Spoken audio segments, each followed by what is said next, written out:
નમસ્કાર વિદ્યાર્થી મિત્રો, ફોર યોર એક્ઝામ યુટ્યુબ ચેનલમાં હું આપનું હાર્દિક સ્વાગત કરું છું. વેકેશન દરમિયાન શીખો ટ્રિપલ સીના કોર્સના આજના નવા વિડીયો સેશનની અંદર આજે આપણે માઇક્રોસોફ્ટ એક્સેલની અંદર એક બિલ કે જેમાં સ્ટોક મેન્ટેન કરવાનો હોય છે કે જૂનો સ્ટોક વત્તા નવો સ્ટોક એટલે હાલનો સ્ટોક કેટલો છે અત્યારે આપણી પાસે તે મુજબનું બિલ આપણે કઈ રીતે બનાવવાનું હોય છે અને તેમાં કયા પ્રકારના ફોર્મ્યુલા લગાવવામાં આવે છે તેની સંપૂર્ણ સમજ આજના વિડીયોની અંદર આપણે મેળવવા જઈ રહ્યા છીએ. અહીંયા તમે સ્ક્રીન પર જોઈ શકો છો એક એક્ઝામ્પલ માટે મેં બિલ લઈ લીધેલું છે અને તેની અંદર ડેટા પણ ફિલ કરીને રાખેલો છે. તો આ પ્રકારનું બિલ તમારે પણ તમારી પ્રેક્ટિસ એક્સરસાઇઝ માટે આ વિડીયોનો સ્ક્રીનશોટ તમારે અહીંથી લઈ લેવાનો રહેશે અને જે જગ્યાએ કયા કયા ફોર્મ્યુલા લખવાના હોય છે એ પહેલાં તમે બુકની અંદર નોટ ડાઉન કરી અને ત્યાર પછી તમારા કમ્પ્યુટર અથવા લેપટોપની અંદર આ એક્સરસાઇઝની પ્રેક્ટિસ કરી શકો છો. તો સૌપ્રથમ તમારે આ એક્સરસાઇઝનો સ્ક્રીનશોટ પાડી લેવાનો રહેશે અને ત્યારબાદ હવે કયા કયા ફોર્મ્યુલા તમારે ત્યાં યુઝ કરવાના છે તો તેના વિશેની હવે આપણે પ્રેક્ટિકલની માહિતી મેળવીએ છીએ. તો ચાલો હવે આપણે સ્ક્રીન પર જોઈએ ફોર્મ્યુલા કઈ રીતે એપ્લાય કરવાના છે. જેમ કે અહીંયા તમે જોઈ શકો છો કે પહેલાં અલગ અલગ વસ્તુ પ્રોડક્ટના નામ તમને ત્યાં આપેલા છે. ત્યારબાદ અહીંયા ઓલ્ડમાં સિરિયલ નંબર અને સ્ટોક, એવી જ રીતે ન્યૂની અંદર સિરિયલ નંબર અને સ્ટોક અને ત્યારબાદ અહીંયા આપેલું છે ટોટલ સ્ટોક. તો આ પ્રકારનું એક જનરલી આપણે એક્ઝામ્પલ માટે બિલ લીધેલું છે જેમાં અહીંયા ઓલ્ડનો સ્ટોક અને ન્યૂનો સ્ટોક આ બંને સ્ટોક જે છે એ બંને સ્ટોકનો આપણે સરવાળો કરવાનો હોય છે ત્યારે તમને અહીંયા ટોટલ સ્ટોક જે છે એ મળશે. તો અત્યારે મેં ટોટલ સ્ટોકનો ફોર્મ્યુલા ત્યાંથી રિમૂવ કરી દીધેલો છે. હવે આપણે પહેલેથી જ શરૂઆત કરીએ તો કઈ રીતે તેની ફોર્મ્યુલા અપ્લાય કરવાની હોય છે. જેમ કે વિદ્યાર્થી મિત્રો, ફોર્મ્યુલાની શરૂઆત જે છે એ હંમેશા ઇક્વલ ટુની સાઇનથી કરવાની હોય છે. જેમ કે અહીંયા આપણે અગાઉ માર્કશીટની અંદર એક ફોર્મ્યુલા યુઝ કર્યો હતો, આપણે તેના દ્વારા અત્યારે એક્ઝામ્પલ લઈએ કે આ ફોર્મ્યુલાથી આપણો જવાબ જે છે એ સાચો આવે છે કે નહીં. તો ફોર્મ્યુલાનો સાચો ઉપયોગ કઈ રીતે કરવો તે પણ આપણને ખ્યાલ આવી જશે. જેમ કે સૌપ્રથમ તમારે પહેલાં અહીંયા સમ અને ત્યારબાદ અહીંયા આપણે આ E4 અને G4 તો આ બંનેનો સરવાળો કરવાનો છે. તો આપણે સમમાં જ્યારે લખતા હતા ત્યારે આ રીતે લખતા હતા E4:G4 અને બ્રેકેટ ઓવર કરીએ અને જેવું આપણે એન્ટર કી પ્રેસ કરીએ છીએ તો ત્યાં તમને આન્સરની અંદર 31 આન્સર મળે છે.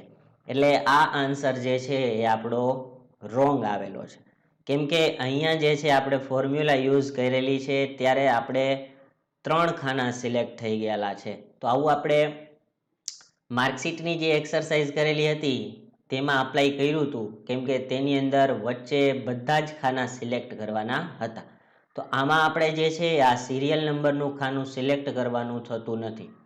તો અહીંયા તમે બે ટ્રીક અપ્લાય કરી શકો છો.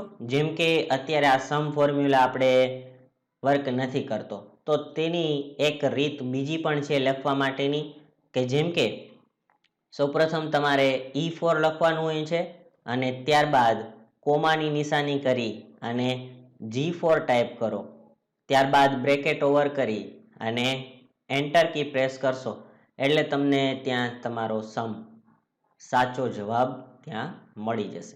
આ હતી પહેલી ટ્રીક. હવે ત્યારબાદ બીજી ટ્રીક, એનો સમ કઈ રીતે કરવાનો હોય છે. તો તેમાં ઇક્વલ ટુની સાઇન કરી અને તમારે ડાયરેક્ટ જે બે ખાનાનો સરવાળો કરવાનો હોય એ ખાનાના નંબર લખવાના.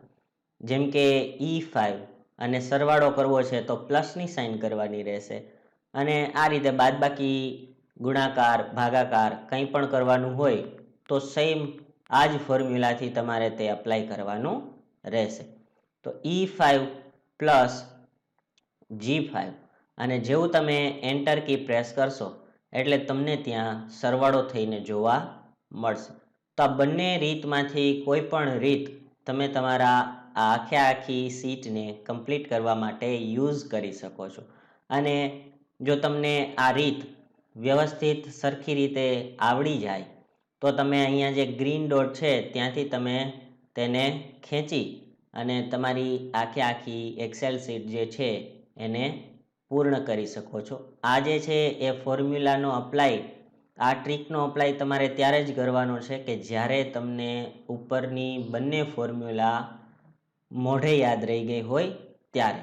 કેમ કે જો એ ટ્રીક મોઢે તમને યાદ નહીં રહી ગઈ હોય તો ભવિષ્યમાં જ્યારે તમારે તેની જરૂર પડશે ત્યારે તમે તેનો યુઝ નહીં કરી શકો, ભૂલી ગયા હશો. અત્યારે તમને આવું કરવામાં મજા આવશે કે આપણું કામ જે છે એ ઝડપથી થઈ ગયું, પણ એવું ત્યારે જ કરવાનું કે જ્યારે તમને આ બંને ફોર્મ્યુલા મોઢે આવડી ગયા હોય. અને હવે ત્યારબાદ અહીંયા નીચે જે છે આપણે ઉપરની તમામ વસ્તુનો ટોટલ કરવાનો હોય છે.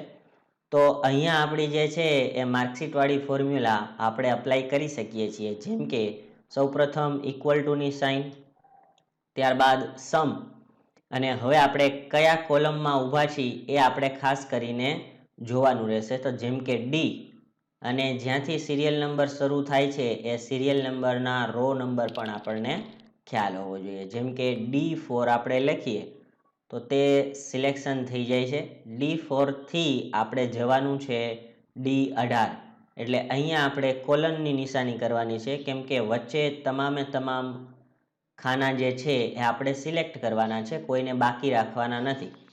તો D4થી D18 અને બ્રેકેટ ઓવર કરી એન્ટર કી પ્રેસ કરીશું એટલે તમને ત્યાં સરવાળો થઈને જોવા મળશે.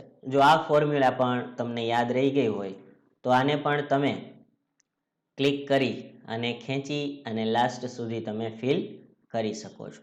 તો આ રીતના વધુ એક્સરસાઇઝના વિડીયો અમારી યુટ્યુબ ચેનલ પરથી અમે અપલોડ કરવાના છીએ. તો આ વિડીયો તમને કેવો લાગ્યો એ અમને અચૂકથી કમેન્ટ કરી અને જણાવજો. અને હજુ ઘણી બધી આવી એક્સરસાઇઝ અને મેનુ માઇક્રોસોફ્ટ એક્સેલના અમે અમારી યુટ્યુબ ચેનલ પરથી ફ્રીમાં શીખવાડવાના છીએ. તો આ વિડીયોને વધુને વધુ શેર કરજો અને તમારા કંઈ પણ મૂંઝવતા પ્રશ્ન હોય તો એ અમને કમેન્ટ કરી અને જણાવજો. તમારા પ્રશ્નોનું સોલ્યુશન અમે અહીંથી તમને કરી આપીશું. તો આવજો વિદ્યાર્થી મિત્રો.